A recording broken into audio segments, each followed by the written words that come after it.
ਸਤਿ ਸ਼੍ਰੀ ਅਕਾਲ ਦੋਸਤੋ, ਕੀ ਹਾਲ ਚਾਲ ਆ। ਉਮੀਦ ਕਰਦਾ ਤੁਸੀਂ ਸਾਰੇ ਠੀਕ ਠਾਕ ਹੋਵੋਗੇ। ਸੋ ਅੱਜ ਬਹੁਤ ਅਹਿਮ ਮੁੱਦੇ ਤੇ ਗੱਲ ਕਰਨੀ ਆ, ਖਾਸ ਕਰਕੇ ਜਿਹੜੇ ਪੁਰਤਗਾਲ ਵਰਕ ਵੀਜ਼ਾ ਤੇ ਜਾਣਾ ਚਾਹੁੰਦੇ ਜਾਂ ਇਸ ਵੇਲੇ ਵਰਕ ਵੀਜ਼ਾ ਤੇ ਪੁਰਤਗਾਲ ਹੈਗੇ ਆ। ਕਿਉਂਕਿ ਬਾਰ-ਬਾਰ ਇਹ ਸਵਾਲ ਖੜਾ ਹੁੰਦਾ ਕਿ ਅਸੀਂ ਪੁਰਤਗਾਲ ਜਾ ਕੇ D1 ਵੀਜ਼ਾ ਤੇ, ਜਿਹਨੂੰ ਵਰਕ ਵੀਜ਼ਾ ਵੀ ਕਹਿ ਦਿੰਦੇ ਆ, ਕਿਵੇਂ TRC ਲਿਆ ਸਕਦੇ ਹਾਂ। ਕਿ ਸਾਡਾ ਜਿਹੜਾ ਵੀਜ਼ੇ ਦੌਰਾਨ ਕੰਟਰੈਕਟ ਲੱਗਾ ਉਹੀ ਚੱਲੇਗਾ ਜਾਂ ਸਾਨੂੰ ਨਵਾਂ ਲੈਣਾ ਪਏਗਾ।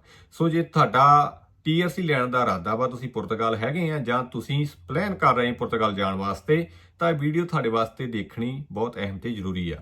ਸੋ ਪਹਿਲਾਂ ਆਪਾਂ ਗੱਲ ਕਰਦੇ ਹਾਂ, ਵਰਕ ਕੰਟਰੈਕਟ ਜਿਹੜਾ ਇੱਕ ਅਹਿਮ ਰੋਲ ਅਦਾ ਕਰਦਾ ਵਾ ਤੁਹਾਡਾ ਵੀਜ਼ਾ ਲੱਗਣ ਤੋਂ ਲੈ ਕੇ TRC ਲੈਣ ਤੱਕ।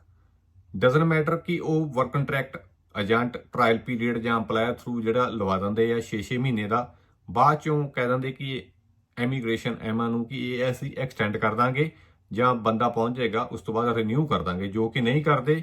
ਤਾਂ ਹੀ ਕਈਆਂ ਦੀ ਜਿਹੜੀ TRC ਨਹੀਂ ਬਣ ਪਾਉਂਦੀ।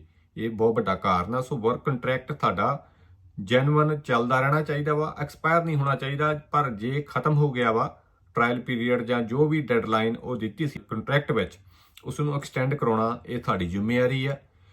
ਦੇਖਣਾ ਜ਼ਰੂਰੀ ਆ ਕਿ ਇਹ ਚੱਲਦਾ ਰਹੇ। ਇਹ ਤੁਹਾਡੀ ਵੀਜ਼ੇ ਤੋਂ ਲੈ ਕੇ TRC ਤੱਕ ਜਿਹੜੀ ਹੈ ਇਹ ਚੀਜ਼ ਜ਼ਰੂਰੀ ਆ।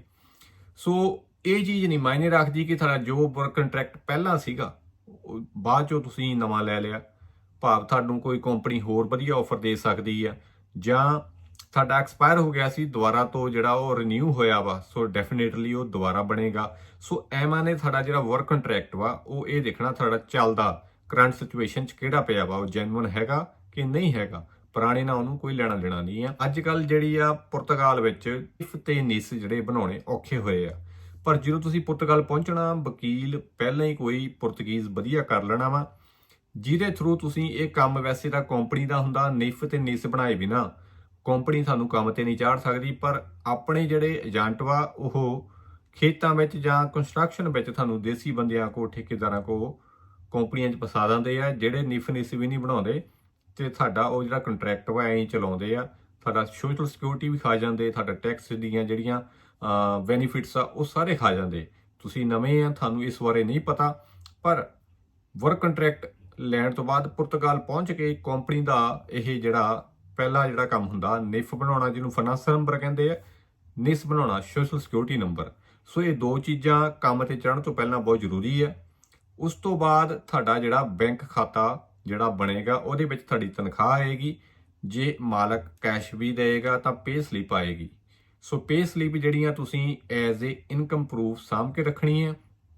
ਪੁਰਤਗਾਲ 'ਚ ਹੁਣ ਤੁਹਾਨੂੰ ਪਤਾ ਜੁਨਤਾ ਵਾਲਾ ਸਿਸਟਮ ਖਤਮ ਹੋ ਗਿਆ। ਸੋ ਜਿੱਥੇ ਵੀ ਤੁਸੀਂ ਰਹਿੰਦੇ ਆ ਉੱਥੋਂ ਉਸ ਅਪਾਰਟਮੈਂਟ ਦੇ ਮਾਲਕ ਤੋਂ ਰੈਂਟ ਦੀ ਡੈਕਲੇਰੇਸ਼ਨ ਜ਼ਰੂਰ ਲਾਉਣੀ ਆ। ਸੋ ਇਹ ਵਰਕ ਕੰਟਰੈਕਟ ਦੇ ਨਾਲ ਨਾਲ ਨਿਫ ਨਿਸ ਬੈਂਕ ਸਟੇਟਮੈਂਟ ਤੇ ਡੈਕਲੇਰੇਸ਼ਨ ਤੁਹਾਡੀ ਹੋ ਗਈ ਰਿਹਾਇਸ਼ ਦੀ। ਤੇ ਇੱਕ ਜਿਹੜੀ ਚੀਜ਼ ਤੁਸੀਂ ਕਰ ਸਕਦੇ ਆ SNS ਨੰਬਰ, ਉਹ ਵੈਸੇ ਵੀ ਆਪਾਂ ਨੂੰ ਬਣਾਉਣਾ ਚਾਹੀਦਾ ਵਾ। ਇਹ ਸਾਡੀ ਲੋਕਲ ਜਿਹੜੀ ਏਰੀਆ 'ਚ ਕਲੀਨਿਕ ਵਾ ਜਾਂ ਹਸਪੀਟਲ ਆ ਉੱਥੋਂ ਬਣ ਜਾਏਗਾ। ਬਿਮਾਰ ਠਮਾਰ ਹੁੰਦੇ ਆ ਤਾਂ ਵੀ ਇਹ ਕੰਮ ਆਏਗਾ। ਇਸ ਤੋਂ ਬਿਨਾਂ ਇਲਾਜ ਨਹੀਂ ਹੁੰਦਾ ਨੰਬਰ ਤੋਂ ਬਿਨਾਂ। ਤੇ ਨਾਲ ਇਹ ਵੀਜ਼ੇ 'ਚ ਵੀ ਤੁਹਾਡਾ ਉਹ ਬੈਨੀਫਿਟ ਵਾ। ਤੇ ਪੁਰਤਗੀਜ਼ ਜਿਹੜਾ ਤੁਸੀਂ ਵਕੀਲ ਕੀਤਾ ਵਾ, ਜੇ ਤੁਹਾਡਾ ਮਾਲਕ ਤੁਹਾਨੂੰ ਤੜਫੜ ਕਰਤਾ, ਨਿਫ ਨਿਸ ਨਹੀਂ ਬਣਾਉਂਦਾ, ਤਾਂ ਤੁਸੀਂ ਆਪਣੀ ਵਕੀਲ ਦੀ ਮਦਦ ਨਾਲ ਵੀ ਬਣਾ ਸਕਦੇ ਆ। ਬਾਕੀ ਮਿਊਚੁਅਲ ਅੰਡਰਸਟੈਂਡਿੰਗ ਆ ਤੁਹਾਡੀ ਵਕੀਲ ਦੀ ਤੁਹਾਡੇ ਮਾਲਕ ਨਾਲ ਕੀ ਚੱਲਦੀ ਪਈ ਆ ਹਾਲਾਤ ਦੇ ਹਿਸਾਬ ਨਾਲ। ਪਰ ਜੋ ਜੈਨੂਅਨ ਵੇ ਉਹ ਇਹੀ ਆ ਕਿ ਨਿਫ ਨਿਸ ਕੰਪਨੀ ਨੇ ਬਣਾਉਣਾ ਹੁੰਦਾ ਵਾ ਤੇ ਕੰਮ ਤੇ ਚਾੜਨ ਤੋਂ ਪਹਿਲਾਂ। ਤੇ ਇਸ ਤੋਂ ਬਾਅਦ ਜਿਹੜੀ ਪ੍ਰੋਸੈਸ ਚੱਲਣਾ ਵਾ ਕੋਰਟ ਕੇਸ ਦਾ। ਕੋਰਟ ਕੇਸ ਤੁਸੀਂ ਲਾਉਣਾ ਵਾ ਕਿਉਂਕਿ ਇਸ ਵੇਲੇ ਪੁਰਤਗਾਲ ਜਿਹੜੇ ਹਾਲਾਤ ਆ TRC ਲੈਣ ਲਈ, ਚਾਹੇ ਉਹ ਫੈਮਿਲੀ ਰੀਯੂਨੀਫਿਕੇਸ਼ਨ ਆ, ਚਾਹੇ ਰੀਨਿਊ ਵਾਲੇ ਆ, ਜਾਂ ਵੈਸੇ ਪਹਿਲਾਂ 88-99 ਵਾਲੇ ਆਰਟੀਕਲ ਵਾਲੇ ਉਡੀਕ ਕਰ ਰਹੇ ਆ। ਸੋ TRC ਦੀ ਬੈਕਲੌਗ ਫਾਈਲ ਬਹੁਤ ਹੋ ਗਈ ਆ। ਤੁਹਾਨੂੰ ਕੋਰਟ ਕੇਸ ਲਾਏ ਬਿਨਾ ਬਾਇਓਮੈਟ੍ਰਿਕ ਵਾਸਤੇ ਡੇਟ ਨਹੀਂ ਮਿਲੇਗੀ, ਉਹ ਵਕੀਲ ਤੁਹਾਡਾ ਲੈ ਕੇ ਗਏਗਾ।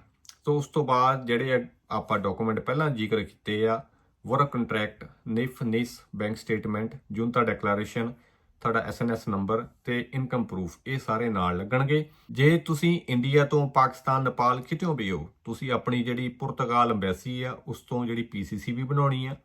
ਨਾਲ ਉਹ ਵੈਸੀ ਕਈ ਵਾਰ ਉਹਨੂੰ ਆਥੋਰਾਈਜ਼ ਨਹੀਂ ਕਰਦੀ, ਸਾਈਨ ਨਹੀਂ ਕਰਦੀ, ਪਰ ਐਮਾ ਵਾਲੇ ਉਹਨੂੰ ਕਹਿੰਦੇ ਅਥੈਂਟੀਕੇਟ ਕਰਕੇ ਦਿਓ। ਸੋ ਇਸ ਕਰਕੇ ਤੁਸੀਂ ਆਪਣੀ ਹੋਮ ਕੰਟਰੀ ਭੇਜਣੀ ਆ। ਨਾਲ ਆਪਣੀ ਹੋਮ ਕੰਟਰੀ ਤੋਂ ਇੱਕ ਹੋਰ PCC ਕਰਾਉਣੀ ਆ, ਜੋ ਕਿ ਮਿਨਿਸਟਰੀ ਆਫ ਐਕਸਟਰਨਲ ਅਫੇਅਰ ਤੋਂ ਬਣੇਗੀ ਤੇ ਉਹ ਤੁਹਾਡੀਆਂ ਕੰਟਰੀ ਤੋਂ ਜਿਹੜੀਆਂ ਵੀ ਅਥਾਰਟੀਜ਼ ਹੈਗੀਆਂ ਵਾ ਉਹਨੂੰ ਅਥੈਂਟੀਕੇਟ ਕਰਨ ਵਾਸਤੇ ਉਸ ਤੋਂ ਅਥੈਂਟੀਕੇਟ ਹੋਏਗੀ। ਇੰਡੀਆ ਵਾਸਤੇ ਪਟਿਆਲਾ ਹਾਊਸ ਆ।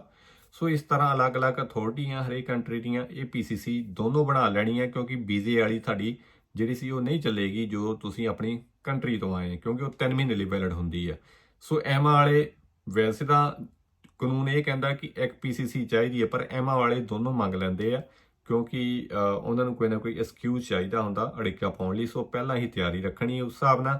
ਸੋ ਜਦੋਂ ਤੁਸੀਂ ਇਹ ਸਾਰੀਆਂ ਚੀਜ਼ਾਂ ਕਰ ਲਓਗੇ, ਜੋ ਕਿ ਵਕਤ ਤੁਹਾਨੂੰ 5 ਤੋਂ 6 ਮਹੀਨੇ ਲੱਗੇਗਾ ਜੇ ਤੁਸੀਂ ਸਹੀ ਢੰਗ ਨਾਲ ਕਰੋਗੇ ਵਕੀਲ ਕਿਸੇ ਦੀ ਮਦਦ ਨਾਲ, ਤੇ ਤੁਹਾਨੂੰ TRC ਜਿਹੜੀ ਹੈ 6 ਮਹੀਨੇ ਦੇ ਵਿੱਚ ਮਿਲ ਜਾਏਗੀ ਪੁਰਤਗਾਲ ਪਹੁੰਚ ਕੇ।